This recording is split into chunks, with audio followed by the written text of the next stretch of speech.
Hello hi friends. எங்கள் வீட்டுக்காரர் வந்து எனக்கு ஒரு ஆப்பிள் ஜூஸ் போட்டு கொடுன்னு சொன்னாங்க. சரின்னு சொல்லிட்டு ஆப்பிள் ஜூஸ் போட்டு தரேன்னு சொன்னேன். இப்போ என்ன சொல்ல வரேன் அப்படின்னு பார்த்தீங்கன்னா, என் பொண்ணு வந்து தினமும் வந்து அப்பாவுக்கு ஆப்பிள் ஜூஸ் மாதுளம்பழம் ஜூஸ்லாம் போட்டு தரீங்களான்னு கேட்பாள். நானும் ஓகே ஆமாம் தரேன்னு சொல்லுவேன். அவளுக்கு வந்து இத்தனை நாள் வந்து சாப்பிட்ணுன்னு ஆசை. பொதுவாக வந்து ஆப்பிள் அவள் பெரும்பாலும் லைக் பண்ண மாட்டான். இப்போ இன்றைக்கி ஒரு ஆப்பிள் கொடுத்தா அப்படியே ஒரு 2-3 நாளைக்கு அவளுக்கு போர் அடிச்சிடும். அப்புறம் ஒரு 4 நாள் கழிச்சு தான் கேட்பான்.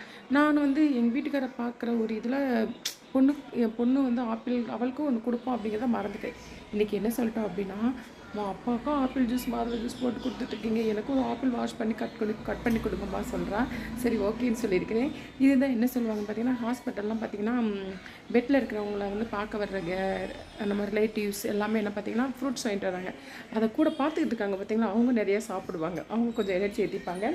சரி ஓகே, அப்படி தான் வந்து இப்போ எங்கள் வீட்டிலே நடக்குது. இதுதாங்க என்னோடய ஃப்ரிட்ஜில் பாருங்கள், இதில் வந்து ஃப்ரூட்ஸ் வச்சுருப்பேன். நிறைய கசகசன்னு வச்சுருப்பீங்க, அதெல்லாம் கண்டுக்காதீங்க. கொஞ்ச நாள் இப்படி தான் இருக்கும். இதை கொஞ்சம் நல்லா நீட்டாக க்ளீன் பண்ணணும்.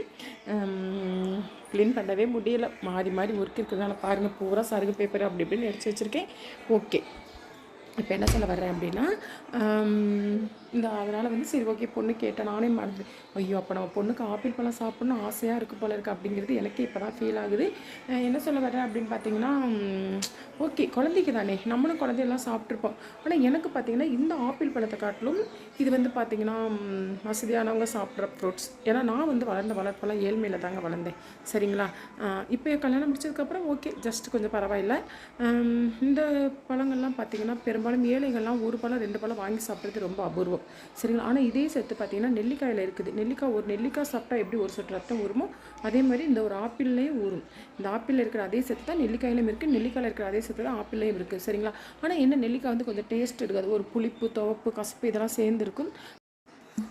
ஆனால் பார்த்திங்கன்னா அதுவுமே நல்லது தான். சரிங்களா, நான் வந்து பார்த்திங்கன்னா எனக்கு என்ன பழம் இந்த மாதிரி ஆப்பிள் இந்த மாதிரிலாம் காஸ்ட்லி பழம்லாம் பிடிக்காதுன்னு சொல்கிறத காட்டிலும் நான் பெரும்பாலும் லைக் பண்ணுறது அப்படின்னு பார்த்திங்கன்னா நெல்லிக்காய், பேரிச்சம்பழம், தண்ணிப்பழம் இந்த மாதிரி தான்.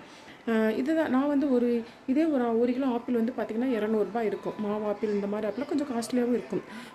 ஆனால் வந்து இதே நெல்லிக்காய் பார்த்திங்கன்னா 1 கிலோ பார்த்திங்கன்னா ஸ்ரீவில வாங்கினோம் அப்படின்னா 60 ரூபாய், எங்கள் ஊரில் வாங்கினா 70 ரூபாய் இருக்கும், அவ்வளோதான். ஆனால் அந்த 1 கிலோ நெல்லிக்காவை நான் வந்து பார்த்திங்கன்னா ஒரு வாரத்துக்கு மேலேயே நான் வச்சுப்பேன். சரிங்களா, ஆனால் இதில் உள்ள அதே பெனிஃபிட்டு நெல்லிக்காயிலும் இருக்குது.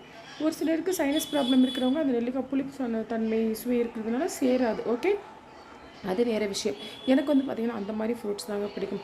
இதுலேயுமே நான் சீப்பாகவும் இருக்கணும், அதே சமயத்தில் பெஸ்ட்டாகவும் இருக்கணும்னு நினைப்பேன்.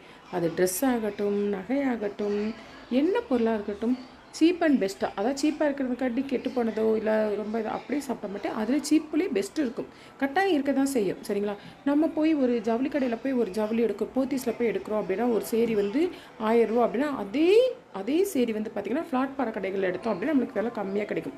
அப்படி தான் நான் யூஸ் பண்ணுவேன். இந்த என்ன சொல்கிறது, ப்ரிஸ்டீஜ் இதெல்லாம் வந்து நான் அந்த அளவுக்குலாம் பார்க்க மாட்டேங்க. அங்கே நம்மளுக்கு மணி மிச்சமாகுதா, விலை மலிவாகவும் அதே சமயத்தில் நல்ல தரமாகவும் கிடைக்குதா அப்படிங்கிறத நான் பார்ப்பேன். சரிங்களா, ப்ரிஸ்டீஜுங்கிறது எதில் தெரியுமாங்க இருக்குது. அதாவது நம்ம இவ்வளோ நல்லா கடவுள் 3 வேளையும் நம்மளுக்கு சாப்பாடு போட்டு நம்மளை வந்து நல்லா வச்சுருக்காரு. சரிங்களா, ஆனால் ஒரு வேளை கூட சாப்பாடு இல்லாமல் இன்றைக்கி வந்து கையேந்து நிற்கிறவங்க, ஒருத்தவங்ககிட்ட போய் கையேந்து நிற்கிறது எவ்வளோ கஷ்டம் கொஞ்சம் நினச்சி பாருங்கள். நம்மளுக்கு தெரியாது, ஏன்னா நம்ம அதை அனுபவிக்கலாம். ஆனால் அனுபவிக்கிட்ட சொல்லி பாருங்கள், அது ரொம்ப கஷ்டம். சரிங்களா, அப்படி கையேந்தி நிற்கக்கூடிய ஒரு நிலைமை நமக்கு கடவுள் கொடுக்கல இல்லையா. அப்போது அந்த கையேந்தி நிற்கிறவங்களுக்கு நம்மளால் முடிஞ்சது ஏதாவது நம்ம கொடுக்கலாம் இல்லையா. அதுங்க தான் நான் வந்து பார்ப்பேன். ஓகே, கடவுள் வந்து நம்மளை இவ்வளோ உயரத்தில் வச்சுருக்கிறாரு, அவங்களுக்கு நம்ம எதாவது செய்யணும், அப்படி அந்த இதில் தான் நான் பார்ப்பேனே தவிர அப்போ நம்ம ரொம்ப உயர்வானவங்க அப்படிங்கிற ஒரு இதுதான் எனக்கு இருக்குமே தவிர இந்த ஹோட்டலில் சாப்பிட்றது, இந்த ஃப்ரூட்ஸு இந்த மாதிரி இதையெல்லாம் வாங்குறது, ஹையஸ்ட் ஹோட்டலில் சாப்பிட்றது, தள்ளு வண்டியில் கூழ் விற்றா கூட நான் அழகாக நான் வாங்கி குடிச்சிட்டு போயிடுவேன். அதில் இருக்கிற சத்து எதுவுமே கிடையாது அப்படி சொல்லிட்டு அப்படி தான் என்னோடய கேரக்டர், நான் அப்படி தான் இருப்பேன். இது வந்து நான் பெருமைக்காண்டி சொல்லலை, ஒவ்வொருத்தவங்களுமே அந்த மாதிரி இருந்துக்கோங்கன்னு சொல்கிறேன். இன்றைக்கி இருக்கிற வசதி நாளைக்கு நம்மக்கிட்ட இருக்குமா, இருக்காது. சரிங்களா, கடவுள் பார்த்து நினச்சானே கோடீஸ்வரன் கூட நடு ரோட்டுக்கு போகலாம், நடு ரோட்டில் இருக்கிறவங்க கூட கோடீஸ்வரன் ஆகலாம். சரிங்களா, அது வந்து காலத்தின் கையில் இருக்குது. சரிங்களா, அதனால் வந்து பார்த்திங்கன்னா எப்பயுமே வந்து நான் பெரிய பணக்காரன் அப்படிங்கிற ஒரு பந்தாலாம் வேண்டாம்.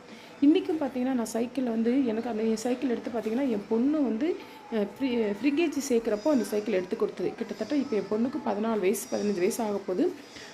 இத்தனை வருஷமாக அந்த சைக்கிள் தான் வச்சுட்டு இருக்கிறேன். சைக்கிள் நல்லா டேமேஜ் ஆகிடுச்சு. நேற்று நிறைய பேர் சொல்கிறாங்க, ஏன் நீங்கள் நல்ல ஒரு சைக்கிள் வாங்க வேண்டியதானேன்னு சொல்லிட்டு. ஏன் இந்த சைக்கிள் நல்லா தானே ஓடுது, ஏன் நல்ல சைக்கிள் வாங்கணும், இது சப்போஸ் ஓட்ட முடியல இது எதுக்கு எதுக்குமே யூஸ் ஆகாது அப்படின்னா நம்ம போட்டுட்டு வேறு சைக்கிள் வாங்கலாம். நல்லா ஓடிக்கிட்டு தானே இருக்குது, பார்க்க பளபளன்னு இருக்குங்கிறதுக்காண்டி வந்து இன்றைக்கி ஒரு சைக்கிள் வாங்கணும் அப்படின்னா 5000 ஆகும். தெரியல, 5000 ஆகும்னு நான் நினைக்கிறேன். இப்போ கூட நாங்கள் வாங்கினது கிடையாது. அன்றைக்கே நான் வந்து அந்த சைக்கிள் வந்து 5500 தான் வாங்கினேன். பார்த்தா நல்லா கொஞ்சம் டிசைனாக இருக்கும். இன்றைக்கி என்ன ரேட்டில் விற்கிதுன்னு தெரியல. அப்படி இருக்கிறப்போ நல்லா ஓடுற ஒரு பொருளை நம்ம தூக்கி எடுத்து போட்டுட்டு வந்தாக்காண்டி ஒரு பொருளை வாங்குகிறோன்னு வச்சுக்கோங்களேன், அது வந்து அதில் வந்து நம்மளுக்கு என்ன கிடைக்க போகுது? நம்மளோட மணி தான் வேஸ்ட்டு. சரிங்களா? இன்னும் ஒரு 4 நாளைக்கு அந்த பளபளப்பு இருக்குமா, நம்ம திருப்பி ரோட்டில் போக போக தூசி அதுக்கப்பட்டு திருப்பி புதுசு வந்து பழசு மாதிரி ஆயிரும். சரிங்களா? அதனால வந்து பார்த்திங்கன்னா எதுவுமே வந்து பகட்டுக்காண்டி நீங்கள் எதுவும் பண்ணாதீங்க. நம்மளுக்கு எது கரெக்டுன்னு படுது, 4 பேர் அப்படி சொல்கிறாங்க இப்படி சொல்கிறாங்க, கிழிஞ்ச ட்ரெஸ் போடக்கூடாது. மானத்தை மறைக்கிறது தான் ட்ரெஸ். நல்ல ட்ரெஸ் போடணும், நல்ல ஓடுற வண்டியாக இருக்கணும், எல்லாம் இருக்கிறதுக்கு ஒரு வீடு வேணும். சரிங்களா? அதுதான். இவ்வளோலாம் பேசுகிறீங்களேங்க, ஏங்க உங்கள் பிள்ளைல சிபிஎஸ்சி படிக்க வைக்கிறீங்க, கவர்மெண்ட் ஸ்கூலில் நீங்கள் படிக்க வைக்கலாமே அப்படின்னு நிறைய பேர் மனசில் இருக்கலாம். கொஸ்டினாக கூட கேட்கலாம். அதுக்கும் நான் ஆன்சர் சொல்லிக்கிறேன். சிபிஎஸ்சி படிக்க வைக்கணுங்கிறது என்னோட எண்ணம் கிடையாது. நான் நிறைய வீடியோலாம் சொல்லியிருப்பேன். எங்கள் வீட்டுக்கார் வந்து ஒரு பேங்க் மேனேஜராக இருந்ததுனால அவர் என்ன நினச்சார் அப்படின்னு, நம்ம பிள்ளையை சிபிஎஸ்சியில் படிக்க வச்சா இனிமேட்டு வர காலகட்டங்களில் வந்து கொஞ்சம் இங்கிலீஷ் நாலேஜ் நல்லா இருக்கும் அப்படின்னு நினச்சி அது அவரோட விருப்பம். அதனால் அவர் படிக்க வைக்கிறாரு. இன்றைக்கி கவர்மெண்ட் ஸ்கூல்லே நிறைய பெனிஃபிட் கொடுக்குறாங்கங்க. நம்ம பக்கத்து வீட்டில் வனலிங்கம் நம்ம வீடியோவில் வருவான். சரிங்களா? அவன்லாம் கவர்மெண்ட் ஸ்கூலில் தான் படிக்கிறான், நல்லா படிக்கிறான். நிறைய காலை உணவு, மதிய உணவு, இப்போ காலை உணவே கொண்டு வந்துட்டாங்க. காலை உணவு, மதிய உணவு, scholarship, shoe socks, English medium ஸ்கூலில் என்னெல்லாம் பசங்க யூஸ் பண்ணுறாங்க அந்த மாதிரி code model dress, shoe socks, நிறைய பெனிஃபிட்ஸ் இருக்குது. நானும் ஓகே, படிக்கிற குழந்தை எங்கேனாலும் படிக்கும், அது அவரோட விருப்பம், வீட்டு தலைவரோட விருப்பம். அதை மீறி நம்ம ஏற்று பேசலாம் அப்படின்னா ஃபேமிலிக்குள்ளே பிரச்சனை வரும். நிறையா வந்து ஹவுஸ் ஒய்ஃபுக்கு தெரியும். சரிங்களா? ஹஸ்பண்ட் பேச்சை மீறி செஞ்சால் வீட்டுக்குள்ளே என்ன நடக்கும் அப்படிங்கிறது தெரியும். அதனால சரி ஓகே சொல்லி விட்டுட்டேன். சரிங்களா? அதனால் வந்து அடுத்தவங்களுக்காண்டி வளருங்க, நமக்காண்டி வளருங்க. நமக்கு என்ன பிடிக்கும், நம்ம என்ன செய்யலாம் அப்படிங்கிறத யோசித்து வரங்க. நான் சொல்கிறது சில பேருக்கு தப்பாக கூட தெரியலாம். யாரும் தப்பாக எடுத்துக்க வேண்டாம். நான் ஒரு நல்ல எண்ணத்தில் தான் சொல்கிறேன். சரிங்களா? சப்போஸ் இது உங்களுக்கு தப்பாக தெரிஞ்சு அப்படின்னா தயவு செஞ்சு பேட் கமெண்ட் மட்டும் போட்டுறாதீங்க ஃப்ரெண்ட்ஸ். Okay bye. இந்த வீடியோ பிடிச்சிருந்து அப்படின்னா லைக் பண்ணுங்கள், ஷேர் பண்ணுங்கள், கமெண்ட் பண்ணுங்கள். இந்த ஆப்பிள் பழத்தை ஒரு 3 நிமிஷமாக நான் கையில் வச்சுட்டு இருக்கேன். ஓகே, நான் போய் ஜூஸ் போட்டு என் பொண்ணுக்கு வந்து ஆப்பிள் கட் பண்ணி கொடுக்க போகிறேன். Okay bye.